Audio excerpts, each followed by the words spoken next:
नमस्कार, हमारे digital platform में आपका स्वागत है।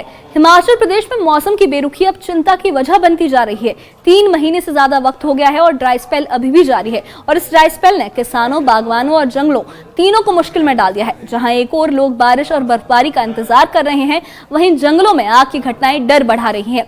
अब पश्चिमी विक्षोभ के सक्रिय होने से आस जगी है कि शायद आसमान से राहत मिले। क्या बदलेगा मौसम का मिजाज और कितनी राहत मिलेगी हिमाचल को, देखिए इस खास रिपोर्ट में।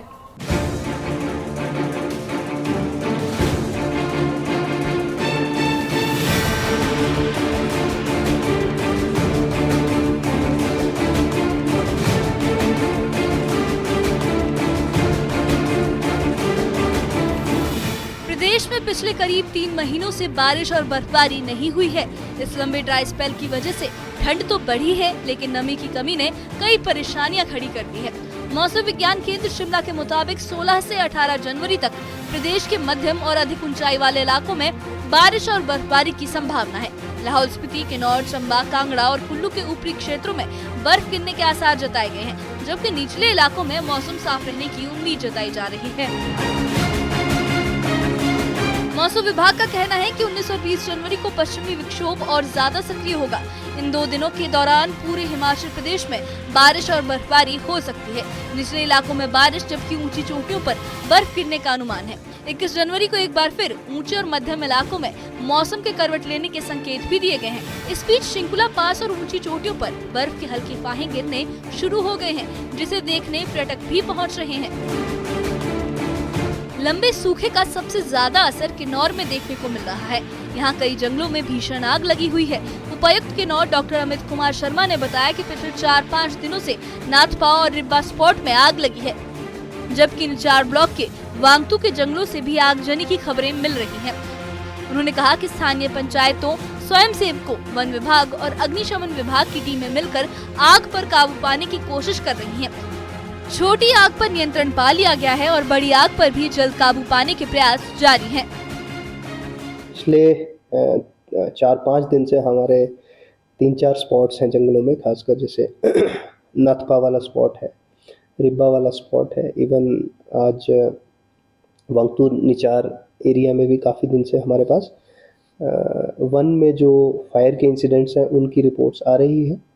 उनकी जो आग लगी हुई है उसको बुझाने के लिए हमारे लोकल्स, यूथ, पंचायती राज के जो वॉलंटियर्स हैं उनके माध्यम से, आपदा मित्र के माध्यम से, वन विभाग के जो कर्मचारी हैं उनके माध्यम से और फायर विभाग के माध्यम से हम उसमें बुझाने की कोशिश कर रहे हैं। जो छोटी आग थी, जैसे कि निचार वांगतू या फिर आप रिब्बा कंडे की बात कर लीजिए, तो वो उनको तो बुझा लिया गया है, परंतु जो नाथपा वाली आग थी वो काफ़ी ज़्यादा फैली हुई है और उस पर फॉरेस्ट विभाग पूरी तरह से अपनी कार्रवाई में लगा हुआ है और वी आर होपफुल कि आज शाम तक ये आग बुझ जाएगी।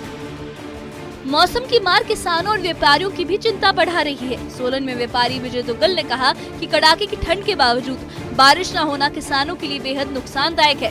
उनका कहना है कि अगर जल्द बारिश नहीं हुई तो फसलों को भारी नुकसान होगा और इसका असर व्यापार पर भी पड़ेगा। राजधानी शिमला में भी हल्के बादल छाए हुए हैं, लेकिन फिलहाल बारिश और बर्फबारी के आसार कम हैं। ठंड तो अपने पूरे प्रकोप पे है। सवेरे का टेम्परेचर 5 बजे 6 बजे -1 आता है, पर लिखा आता है उस पर फील लाइक -3 और ठंड है। पर सबसे अनफॉर्चुनेट बात यह है कि बारिश नहीं है। किसानों के लिए तो बहुत ही गलत टाइम जा रहा है।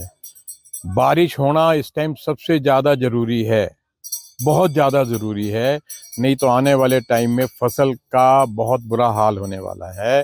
किसानों के लिए भी बहुत बुरा हाल होने वाला है। साथ ही जो व्यापार है, आज ठंड है, ठंड के हिसाब से ठीक है, परंतु अगर बारिश नहीं होगी तो आप ये सोच लीजिए आगे के लिए व्यापार भी डाउन जाएंगे सारे, क्योंकि जब फसल नहीं होगी तो किसान के पास पैसा कहाँ से आएगा बेचारे के पास। हर चीज़ का एक लिमिट होती है। ये तो अब कुदरत का प्रकोप है कि बारिश नहीं है और उसके लिए बस हम तो यही दुआ करते हैं कि बारिश हो और हमारा देश पूरा अच्छी तरह से फले फूले और सारे स्वस्थ रहें, सारे खुश रहें। बारिश होना बहुत सख्त ज़रूरी है। कुल मिलाकर हिमाचल को अब आसमान से राहत की उम्मीद है, क्योंकि बारिश और बर्फबारी न सिर्फ मौसम का संतुलन बल्कि जंगल, खेती और जीवन तीनों के लिए जरूरी है। Bureau report, news 18।